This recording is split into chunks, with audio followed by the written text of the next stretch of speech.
this is a typical integral that you will see when you are studying calculus. And it's going to be 1 over a arctangent of x over a plus c. But we're going to explore that a little bit. We're going to start off by drawing our triangle here on the right side. I'm going to make that my x. The bottom is going to be my a. And by Pythagorean theorem, this is root of x squared plus a squared. So let's draw my theta there in my triangle.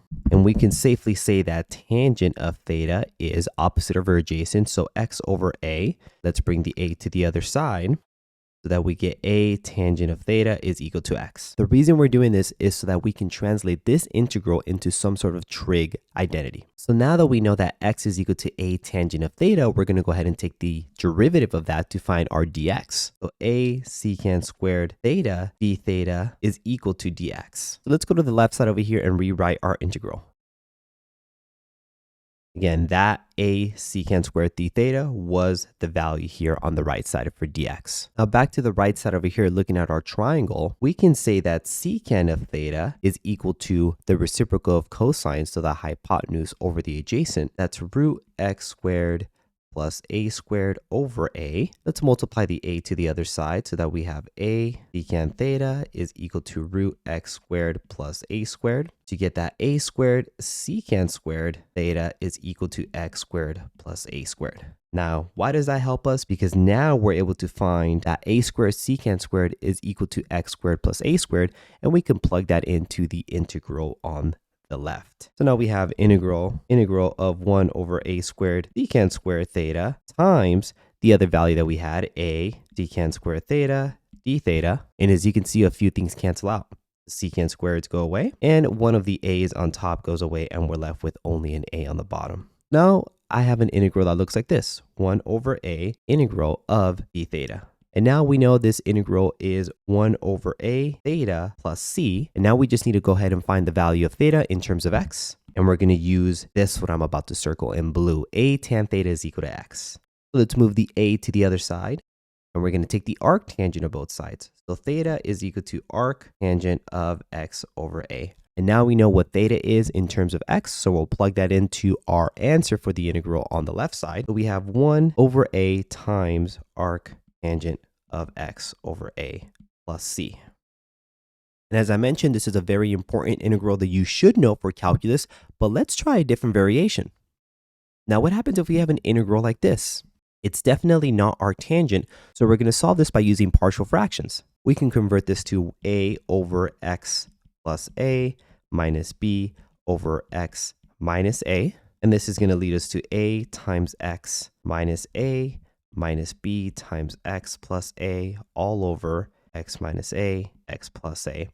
And we want to set this equal to the value that we have in the integral. Let's do some simplifying on top.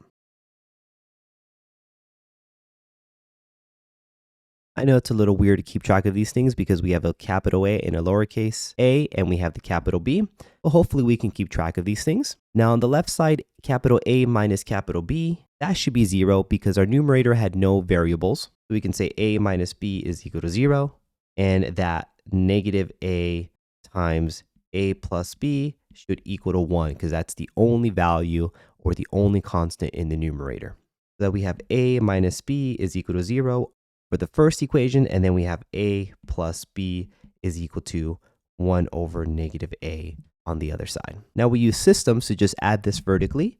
The b's cancel out, but we're left with 2a is equal to 1 over negative a. And if I divide the 2 to the other side, that leaves me with a is equal to 1 over negative 2a. And I can use that to plug that into this equation, and that gives me negative 1 over 2a minus b is equal to 0, which is negative 1 over 2a is equal to b. Now I'm going to create some space on the blackboard here.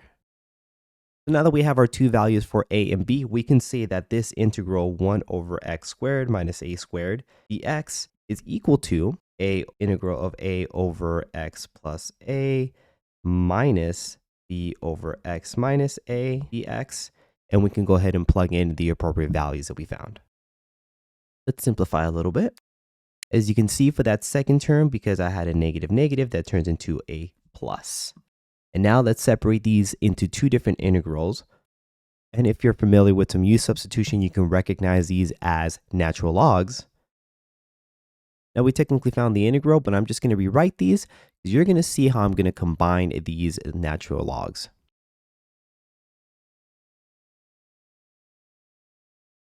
So after I move these around, I factored out a 1 over 2a from both terms. And on the inside, this is a beautiful property of natural logarithms where I can combine this with a quotient of each other. And that is the integral for 1 over x squared minus a squared. I hope you found this video helpful. Don't forget to subscribe. And now you know that if you ever encounter two different integrals with the only difference being the plus and the minus sign, there is a different solution to it.